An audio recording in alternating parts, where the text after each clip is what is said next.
Welcome viewers to another Copenhagen Middle-earth Battle Gamers video. I'm your host Rob, and today we're going to be doing things a little bit differently.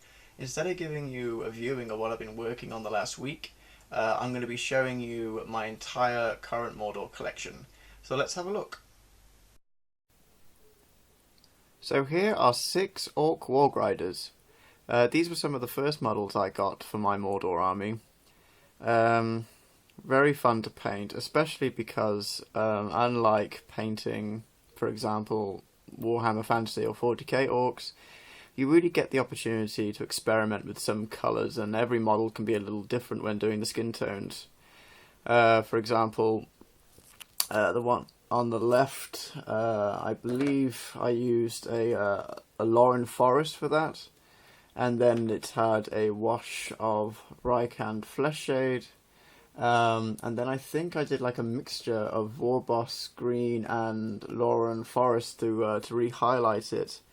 And then the other green guy next to him on his right, that was a mixture of Gorbash green and I'm not sure what it's called now. I think the name has changed, but bubonic brown, to get that quite a light, almost yeah, what's it called? Lime. That's it. Sort of a light lime green, and then further on we have a skin coloured one, like beige, and that's what's it called now? Kislev Flesh, with a wash of Rykand Flesh Shade, and then re-highlighted again in Kislev. The blue ones, if I remember rightly, so it's a little hard to remember all the colours I used because I did paint them quite a while ago now. Calador Sky, I think, was the base colour for that. But instead of doing like a blue wash on it, I thought I'd mix it up a little bit and give it a shade of Collier Green Shade, I think you pronounce it. And then just re-highlight it again with Calador Sky. So yeah, it was very fun to try all these different colours out. It definitely made each character feel a little bit more individual, and yeah, not so repetitive when painting loads and loads of orcs. Obviously, maybe if you're doing a big warband of 12 Mordor orcs, then you might paint 3 or something at once, but then you do those 3 in one skin tone, and then you can paint the next 3 in a different skin tone, and so on and so forth. So it really it keeps it a little fresh instead of just using the same colours over and over again, which I find a little dull, which is why usually in these videos you'll see I'm painting so many different things at the same time, just so I don't get too bored with doing the same thing over and over again. But with the wargs, that was a base coat full over the whole warg in a Steel Legion drab. And then that had many layers of Rykand Flesh Shade. I think maybe at least 3 coats of that. So obviously these models had a lot of waiting time with drying. So they took quite a while regarding that. I mean, but full-time painting wise, they didn't take long. It was mostly the drying that took the time. But once all those layers were done, I just gave it a dry brush of Ushapati Bone on the fur, and when that dried, another shade of Rykand Flesh, and then that was the fur done. And with the faces, so they obviously had that base tone of Steel Legion drab, and I think I gave that also, but only one shade of Rykand Flesh Shade, and then I just kept adding Ushapati Bone into the Steel Legion drab to get this kind of build up of layers. It's getting lighter to lighter. I'll just bring one over so you might be able to see it a little better. If it's gonna play nice, maybe not. But you can kind of see there. You got the recesses there in the darker tone, and then it gets lighter and lighter and lighter. So those are the my 6 orc warg riders. So these were the first models I ever bought, and they are, of course, Morannon orcs. Got these first because it's one of my favourite scenes. in the films. Just seeing these orcs in their top quality armor, you know, the real bread and butter, as it were, of Mordor. And it's such a great scene, the Pelennor Fields, and a lot of memorable moments in that, especially with Gothmog, who I think is quite hilarious. But yeah, so I got these. Great stat line to go with the models too, so it's a win-win. Very basic paint job, pretty similar to that in the film, with the red underclothing and the rusty-ish armor. Colours I used, well, the whole model had a base coat of Doombull Brown, and then all the metallics had a layer of Leadbelcher, which was first off shaded in Nuln Oil, and when that dried it had another shade, but of Rykant Flesh Shade, and then just went over the edges again in Leadbelcher, just to make the armour pop out a little bit. Yeah, with the clothing, that was, so got the base of Doombull Brown, then that was highlighted in Evil Sun Scarlet, a heavy wash of Nuln Oil and Rykant Flesh Shade, and then re-highlighted up again in Evil Sun Scarlet. So very basic kind of highlighting, nothing too special. But then again, you don't want to spend a huge amount of time when you're painting loads and loads and loads of models, especially when they are troop choices, for example, and I think it does the job pretty well. I mean, they're not bad. I mean, they're definitely not going to win any tournaments or anything for painting, but I think they look quite nice on the table, and very happy with the way they came out. As you can see, I've tried some little freehand work on some of the shields. You can't see that very well. Like that. So, you know, try to go at doing some of the different designs for the eye. Some inspired from drawings and things I've seen on the internet, giving me some ideas of what I think would look good. Some of my own design as well. Obviously not on every shield, but just to give it a little bit of a rabble feeling throughout the whole army, because I don't want them to be too uniformed, even though they are the elites, as it were, of the orcs. But yeah, there you are. Those are the Morannon orcs. Here we have a very large number of Mordor orcs. Here are currently 23 Mordor orcs. I got a few more left to paint up. Again, very similar to the methods painting wise as the Warg Riders. Again, testing out many different colours, just having a bit of an experiment on the paint palette with these. Whatever comes on the palette, whether I like it or not, generally goes on, just so I have some really interesting colour tones. A lot of them I don't even remember. It's just kind of blind work basically. Again, loads of cool sculpts.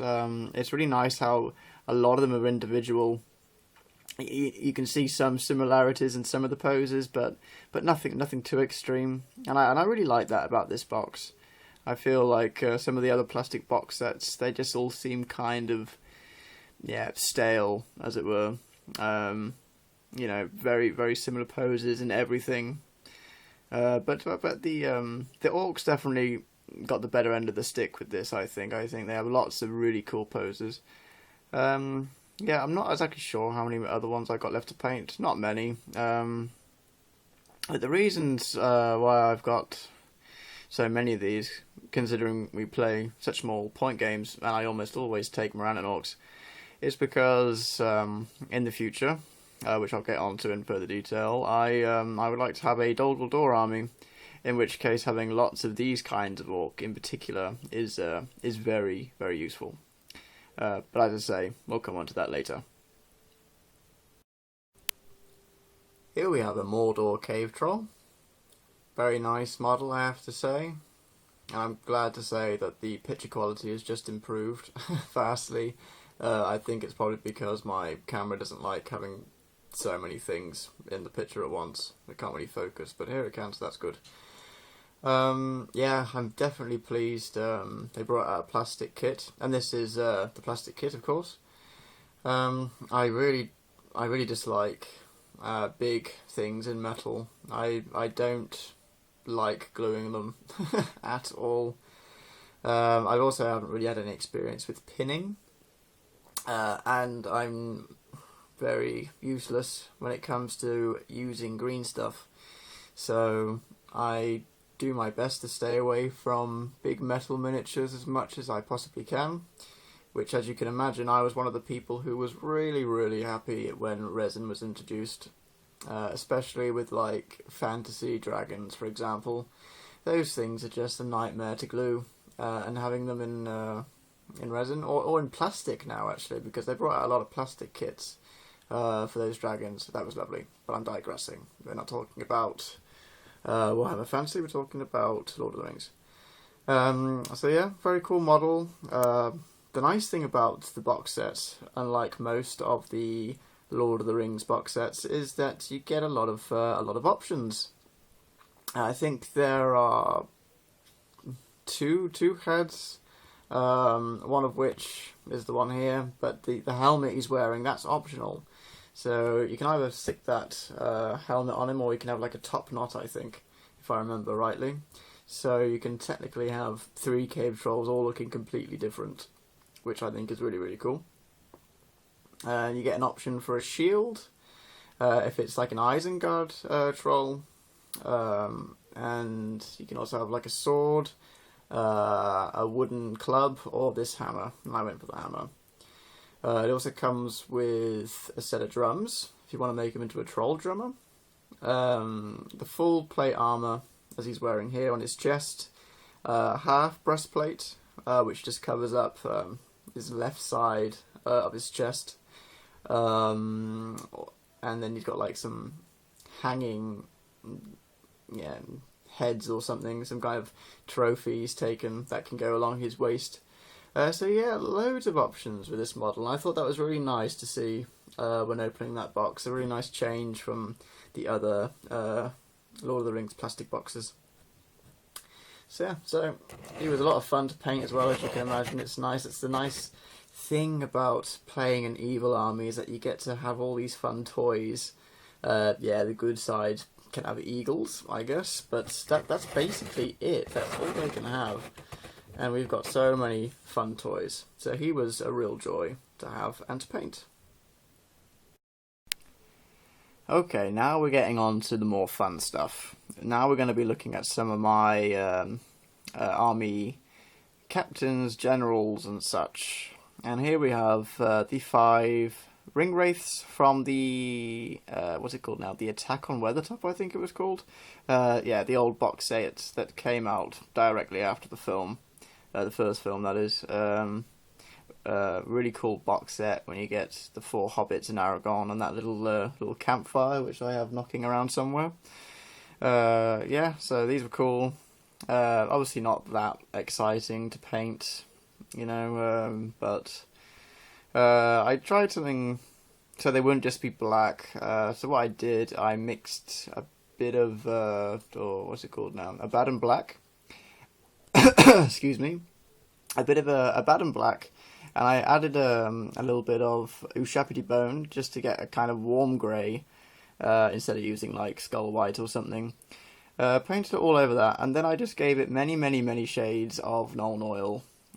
So it's kind of like cheat highlighting, as it were. So the upper layers are that shade of grey that I made to start with, and then yeah, the layers just get deeper and deeper as it goes in. So that was quite a nice, easy cheat way of doing that, I thought, and it looks good. It looks good enough.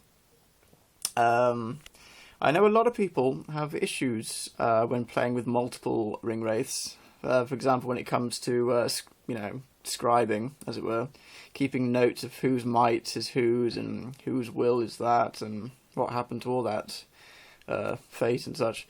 So what I decided just to put little coloured squares. Well, not on the Witch King, of course, 'cause that's the Witch King. But on all the unnamed Ringwraiths, as it were, I gave them some colours. So nice and discreet. You can only see it from the side you're playing on. So I'm the only one who basically sees these colours. But it just makes it so much easier when you're keeping notes of who's who. So instead of, Ringwraith with sword pointing up, blah blah blah, then it's quite simply the green, the yellow, the red, and the blue Ringwraith. Very, very easy. Saves me a lot of stress. And I definitely think other people should try doing that as well. Not really sure what other things it could be with. I don't know. Yeah. Any kind of captain, really, I guess. If you have, like, I don't know, a Mordor army or something, so of course you're going to have lots and lots and lots of goblins. Therefore, you're going to have lots and lots and lots of goblin captains. So keeping track like that, I think, is a very easy idea. It just saves you a lot of hassle. And I have one here mounted, which I swap in and out for either an unnamed or the Witch King. I don't have the exact Witch King model, and I'm not that picky about it, to be honest. For example, if I want him just as he is on a horse or armored horse, then this is the model I use. Because obviously, the mounted version of him on horse, which I don't like for starters, but obviously it has the Morgul crown. And I know some people are picky about the model needing to look the way his gear is set up. So this one works fine for that. If I don't have the Morgul crown, so I'll use this one. So these are some of my Ringwraiths. Still need to get 4 more, as you can see. Don't know when I'll do that. That's not a major priority right now, but it's definitely on the to-do list. This is my favourite named Ringwraith. Not only because I like his special rule, but I like the model. I think it's the best looking named Ringwraith model there is. I just really like the pose, and it reminds me a lot of the old cartoon. The animated film. While still having the look, the traditional look of a Ringwraith, with the hollow faced hood and such, but then having the armour underneath. I think it's very, very cool. And I really like the pose of the horse. It's very dynamic, very aggressive, I think. This was a very fun model to paint, I have to say. Trying to remember what colours I used now. I think he had a base coat of Macarage blue, 50-50 I think, mix with Abaddon black or something, just to get a really dark blue for a base coat.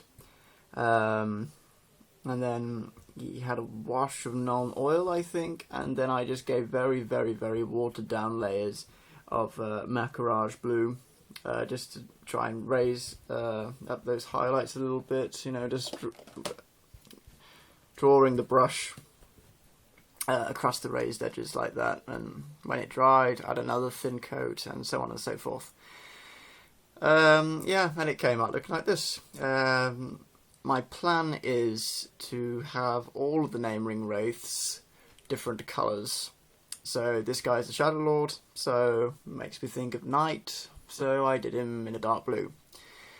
So, for example, like the Tainted, he'll be in some kind of green tone. I'm not sure which, but I'm not sure what it's called, but maybe something like along the lines of what the Plague Marines look like in 40k. I'm not sure what that colour is, but something around those lines.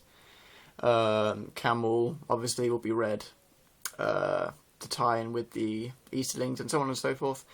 The only thing is I'm a little concerned about it because I don't want them to look like rainbow Ringwraiths because that will look just awful, so I need to kind of think of a clever way of doing it.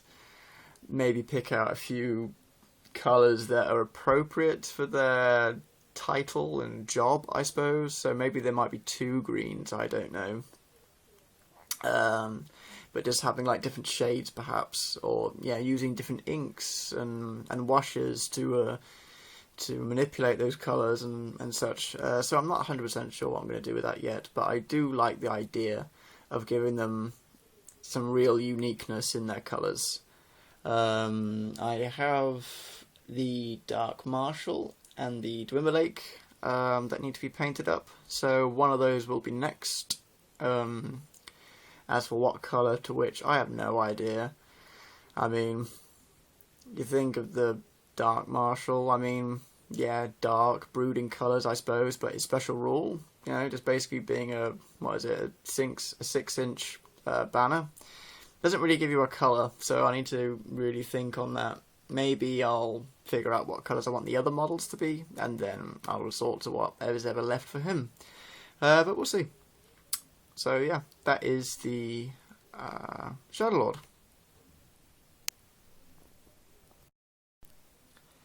So here we have an assortment of shamans and orc captains and a banner bearer. Yes, I know a banner bearer isn't technically a hero slot, but it comes in the command box set, so I figured I'd just sit in with these guys. Cool models. Not overly impressed with these two Morannon models on the right. For example, I really don't like the shaman being in Morannon armour. I just think, like, for example, the hood as well is a bit weird. I know a lot of people argue that shaman shouldn't even be in this game, but I am one of those people who loves them. So I have two shamans. Yeah, I had to think there for a minute. I have these two shamans and one mounted. The one that goes with the shaman on the left. Got to get him painted up. Very cool model. Looking forward to doing that in the near future. But these guys are not the best stats, of course, unless we're talking about Fury, going back to those shamans.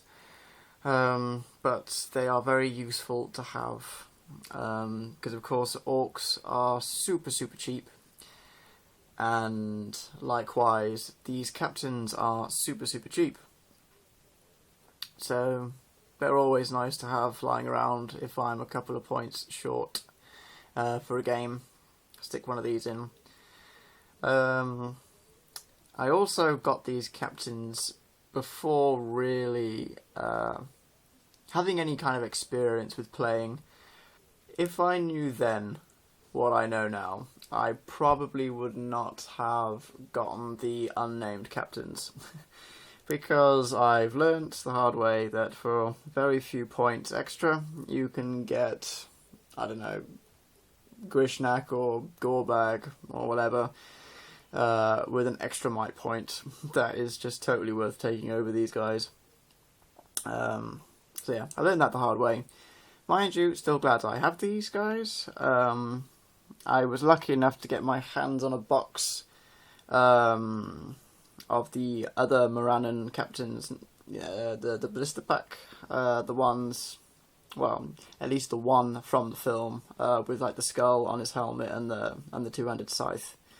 So very cool models. Looking forward to painting those. Probably definitely use that one over the one I have here, just because it's a bit more, memorable in the film. You know, he's a character that everyone remembers.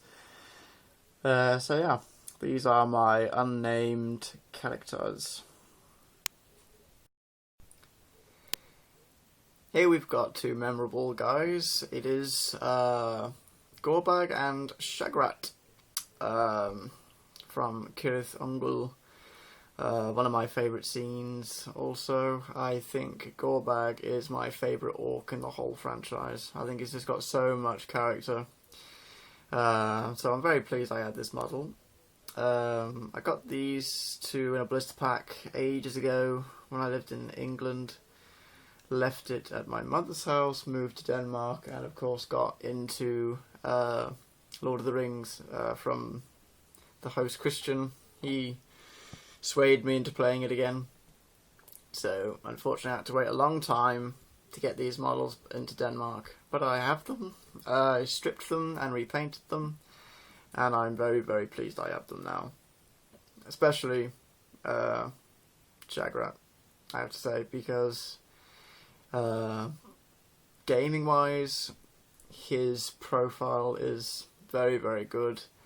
Especially the shagrat war leader, for example. I know this isn't the exact model, but it's the one I have, so it's the one I use for now. His profile is really, really nice for its point cost, and he makes an excellent army general. So I've had a lot of fun using him as a general, I have to say. So these are these two chaps, best friends for life, I'm sure. Yeah, love these guys. Here we have the Mouth of Sauron. You've seen this guy in another one of my videos when I just painted him. Yeah, cool model, definitely a cool character. One of my favourites. Again, yeah, I have a lot of favourites. But I guess when you look at how many people there actually are in Middle-earth, my list isn't that big. And they are generally all evil. And this is one of them.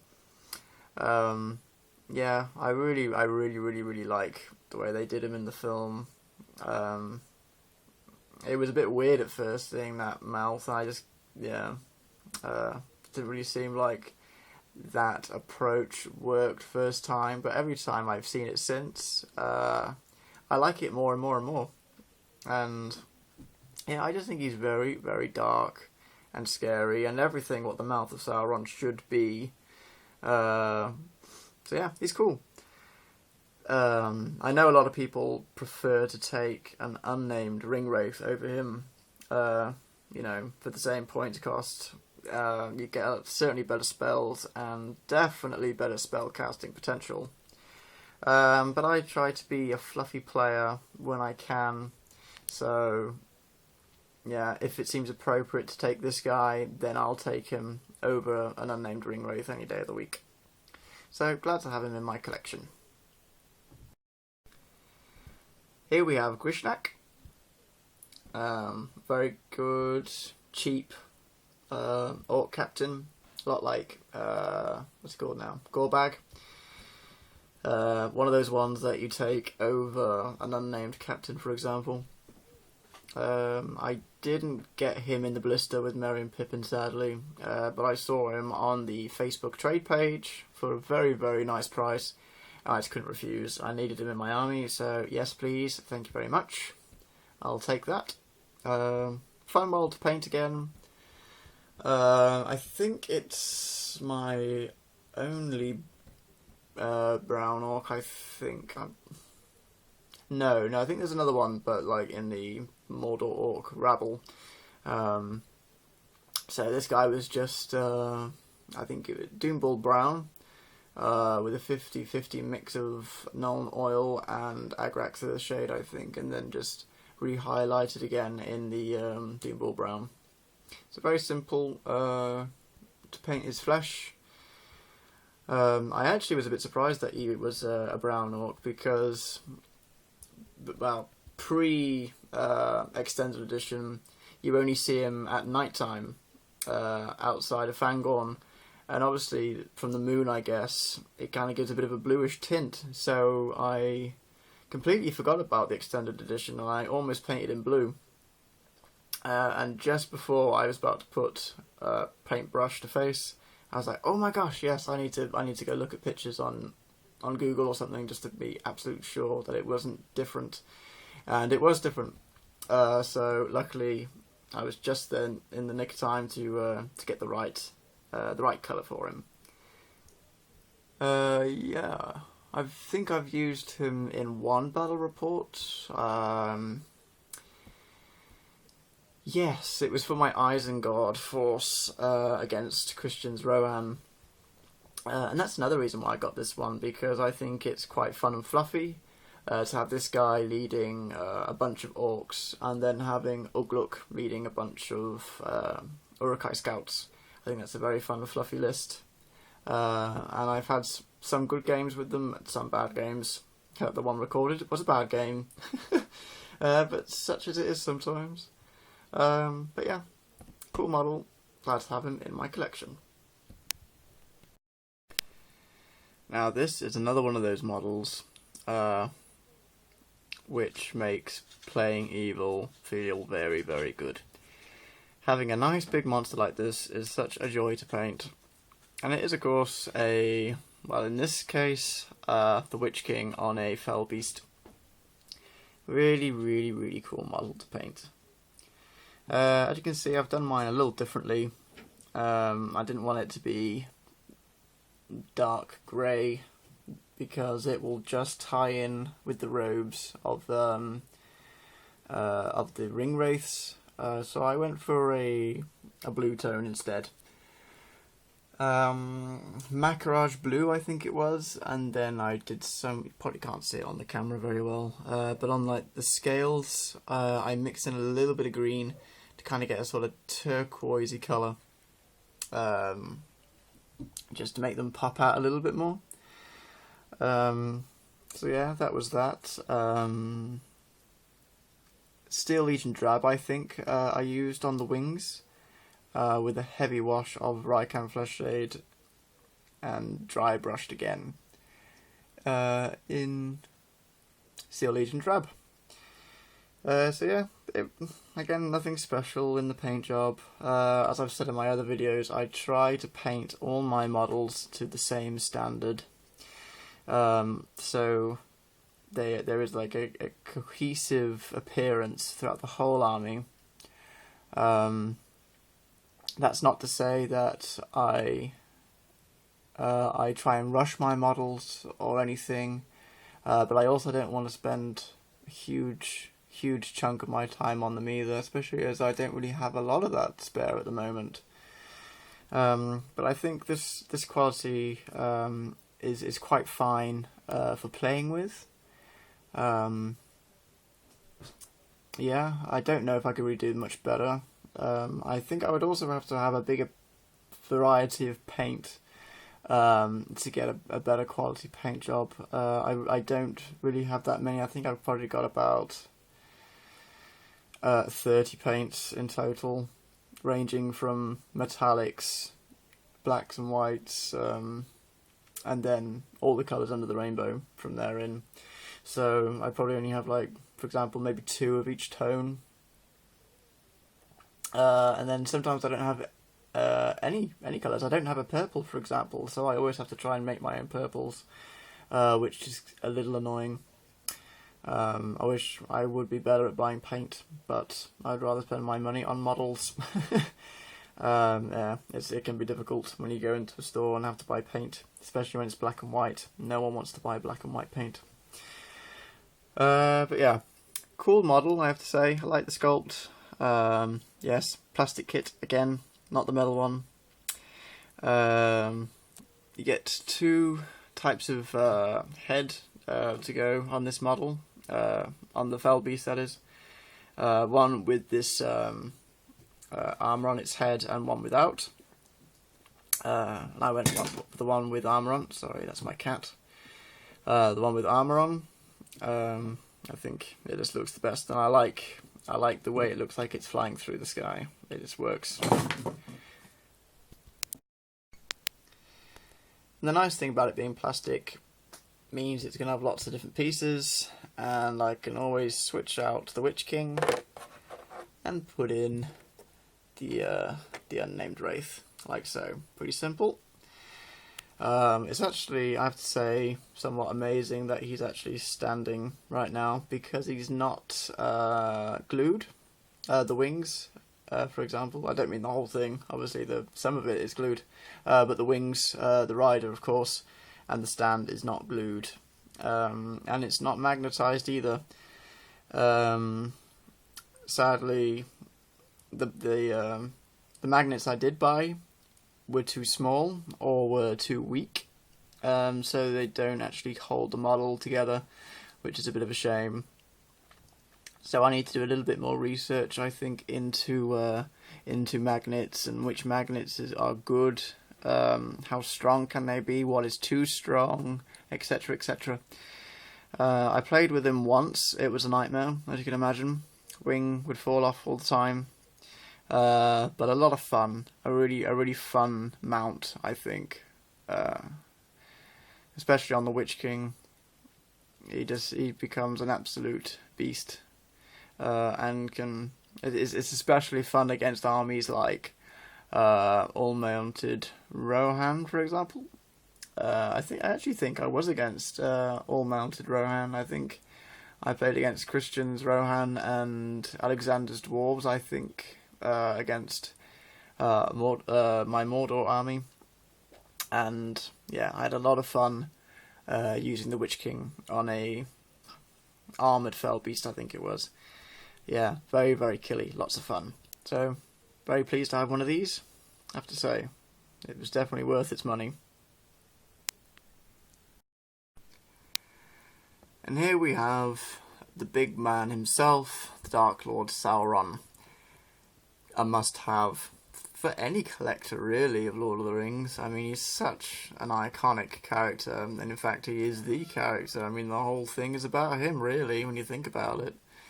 So yeah, he's absolutely awesome. Huge as well. Absolutely enormous. I mean, you get the idea that he's big in the film, but he is extraordinarily large on the tabletop game. Simple paint job, of course, being in full plate armor. I think he was basically just a lot of different kinds of washes. I think several non-oil washes, and then a couple of Agrax Earth Shades. Yeah, very simple. I did my best if I could get him in there to give him little flaming eyes. I don't think you can see it too well on the camera, but they are there. So they kind of look like they do as when he is the Eye. That's what I was kind of going for. And yeah, of course, the little golden ring there pops out quite nicely with that dark armor. So yeah, cool model. Haven't played with him yet. He's just so darn expensive to play with.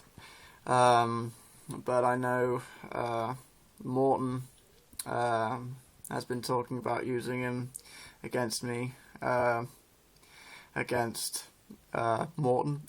Yeah, the other Morton, the one who you may have seen in the battle report with his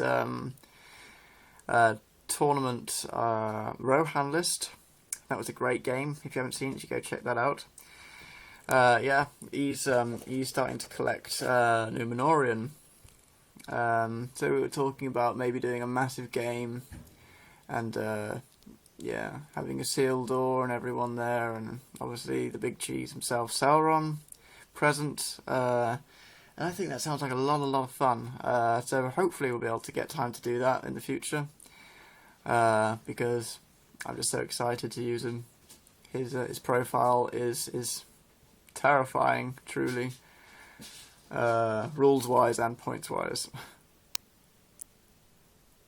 My final model to show you today is Gollum.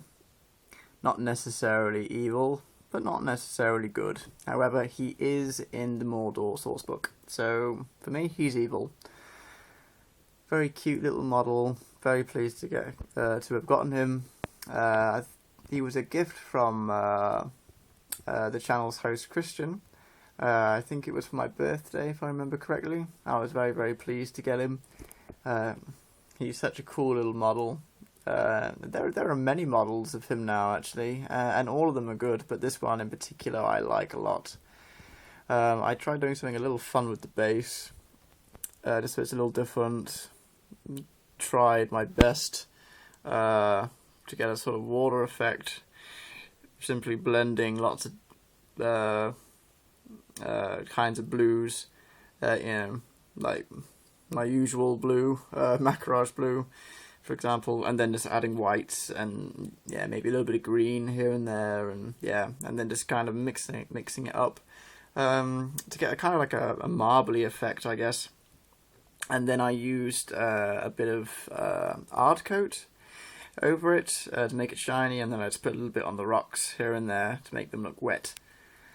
Yeah, cool model. Again, I haven't played with him because it's very, very rare to see any good player fielding Frodo or Bilbo. So there's never really ever a ring bearer. so I can't use him, sadly, unless it's in a scenario, and then it's only if he's in the scenario, so it's not that fun. So if anyone's watching this, Christian, Morton, bring Frodo so I can have a go with him, because I really enjoyed painting him up, and he is desperate for some time on the table.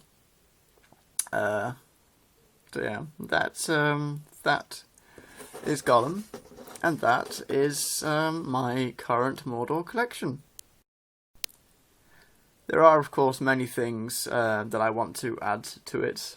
For example, I would love to get some spectres. Really want to get some Mordor Knights. I think they look amazing. But as I was talking earlier, when we were looking at the Mordor orcs, I would like to have a go with the Dol Guldur army. And for that, I will need the Necromancer. A much more affordable Sauron, I have to say it. Well, it's still a lot of points. What is it? It could be 2 full war bands of orcs and an unnamed captain. But yeah, for what he does, he's definitely worth the point, I think, when he's the Necromancer.